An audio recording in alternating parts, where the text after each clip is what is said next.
దేవునికి స్తోత్రం. మన ప్రభువును రక్షకుడైన యేసుక్రీస్తు వర్నామంలో అందరికీ ఈ ఉదయకాల శుభములు తెలియజేయుచున్నాను. ఈరోజు దేవుని వాగ్దానము నిర్గమాకాండము 14వ అధ్యాయము 13వ వచనము. యెహోవా మీకు నేడు కలుగచేయు రక్షణను మీరు ఊరక నిలుచుండి చూడుడి. మనం ఇరుకుల్లో ఇబ్బందుల్లో చిక్కుకొని ఉన్నప్పుడు ఏం చేయాలో అర్థం కాదు. అలాంటి సమయంలో వెనక్కి తిరగలేము, ముందుకు వెళ్ళలేము. ముందేమో నుయ్యి, వెనకేమో గొయ్యి. అలాంటి సమయంలో ఏం చేయాలో అర్థం కాదు. పిరికితనమేమో తొందర చేస్తుంది, వెనక్కి వెళ్ళిపో అని అంటూ ఉంటుంది. దురుసుతనమేమో రంకెలేస్తూ ఉంటుంది. ఇంకా అలానే సాతానేమో నిరుత్సాహపరుస్తూ ఉంటుంది. అతి తెలివేమో బడాయిలు కొడుతూ ఉంటుంది. అయితే నిజమైన విశ్వాసం నిశ్చలంగా నిలబడు అని మనల్ని ప్రోత్సహిస్తూ ఉంటుంది.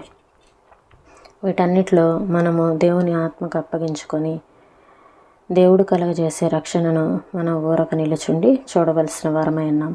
ఇరుకుల్లో ఇబ్బందుల్లో చిక్కుకొని భయంకరమైన సమస్యలతో కొట్టుమిట్టు ఆడే వాళ్ళకి ఈ మాటల్లో దేవుని ఆజ్ఞ కనిపిస్తుంది. వాళ్ళు వెనుదిరిగి పోలేరు, ముందుకు వెళ్ళలేరు. ముందు నుయ్యి, వెనుక గొయ్యి. మరేం చెయ్యాలి? మన నాయకుడి ఆజ్ఞ ఇది, ఊరక నిలుచుండి చూడుడి. ఇలాంటి సమయాల్లో ఆజ్ఞకి కట్టుబడి ఉంటే అది క్షేమకరం.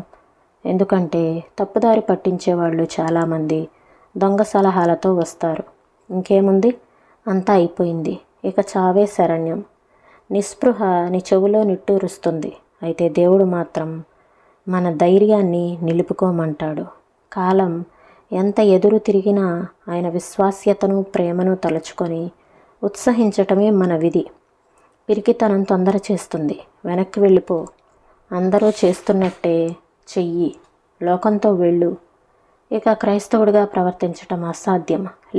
నీ నియమాలను తీసి ప్రక్కకు పెట్టు.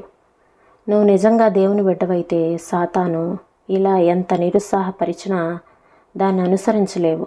ఆయన దివ్య ఆదేశం నిన్ను బలాన్ని, తేజస్సుని ధరించుకొని సాగిపొమ్మంటున్నది. నీ దారి నుండి నరకం కానీ, మరణం కానీ నిన్ను ప్రక్కకి మళ్లించలేవు. కొంతసేపు నిన్ను అలా నిలబడమని ఆయన ఆజ్ఞ ఇవ్వకూడదా? ఇది కేవలం నీ బలాన్ని తిరిగి సమకూర్చుకొని నూతనోత్సాహముతో ముందుకు సాగిపోవటానికే కదా. దురుసుతనం రంకెలేస్తుంది. ఏదో ఒకటి చెయ్యి. ఊరికే కూర్చోవటం సోమరితనం కదా. ఏదో ఒకటి చేసేయాలి వెంటనే అనుకుంటాము. దేవుని వైపుకు చూడము.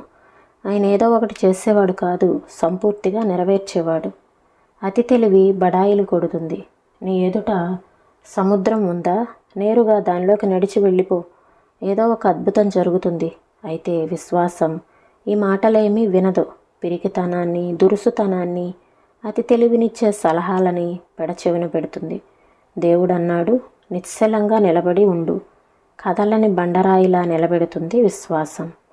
నిశ్చలంగా నిలబడు. స్థిరుడైన మనుష్యుడిలాగా నిలబడు.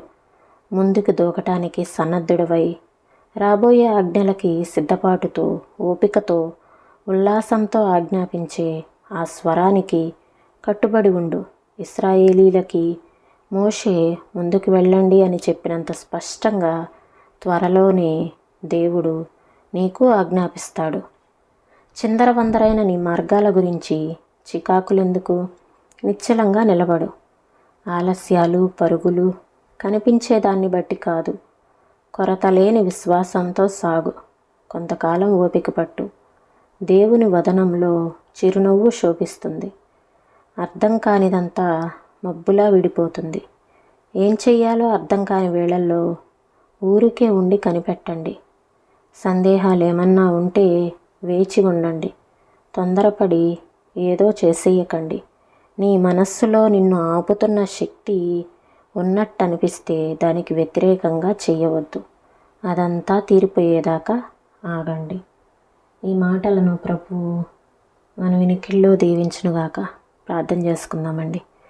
స్తోత్రం తండ్రి, పరిశుద్ధుడా, ప్రేమ కలిగిన దేవా, నీకు వందనాలు చెల్లిస్తున్నాం ప్రభువా. యెహోవా మీకు నేడు కలుగచేయు రక్షణను మీరు ఊరక నిలుచుండి చూడుడి అని మీ మాటలు సెలవిస్తూ ఉన్నాయి. ఇరుకుల్లో ఇబ్బందుల్లో మేము చిక్కుకున్నప్పుడు నాయనా ప్రభువా, పిరిగితనంతో, తొందరపాటు తనంతో మేము ఆవేశంలో నిర్ణయాలు తీసుకుంటాము. అయితే సాతాను నిరుత్సాహపరుస్తూ ఉంటాడు. దురుసుతనంతో రంకెలేస్తూ ఉంటారు, ఏదో ఒకటి చెయ్యి అని. అలాగా నాయనా ప్రభా, మాకున్న తెలివితేటలు నా తండ్రి ఎందుకు పనికిరానివిగా ఉంటాయి. అయితే నిజమైన విశ్వాసము నిశ్చలంగా నిలబడమంటుంది, స్థిరంగా ఉండమంటుంది. మేము ఆ విశ్వాసానికి లోబడి కొంతకాలం ఓపిక పట్టడానికి, కొరత లేని విశ్వాసంతో ముందుకు సాగిపోవటానికి మీ కృపనియ్యండి ప్రభా. ఏం చేయాలో అర్థం కాదు కొన్ని సమయాల్లో. అలాంటి సమయాల్లో ఊరికే ఉండి కనిపెట్టడానికి మాకు శక్తినివ్వండి. అలాంటి ఆత్మ బలాన్ని మీరు అనుగ్రహించండి ప్రభా.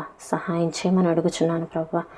తొందరపడి ఏదో ఒకటి చేసేయాలని తొందరపాటు నిర్ణయాలు తీసుకోకుండా అయ్యా నా తండ్రి, మీ ఆత్మకు నాయనా ప్రభా అనుకూలంగా మేము స్పందించడానికి మాకు సహాయం చేయమని ఉదయకాల సమయంలో మీ కృపనిచ్చి నడిపించండి. ప్రతి ఒక్కరికి మంచి ఆరోగ్యాలను దయచేయమని యేసయ్య పరిశుద్ధమైన నామంలో అడిగి వేడుకొంచున్నాం తండ్రి.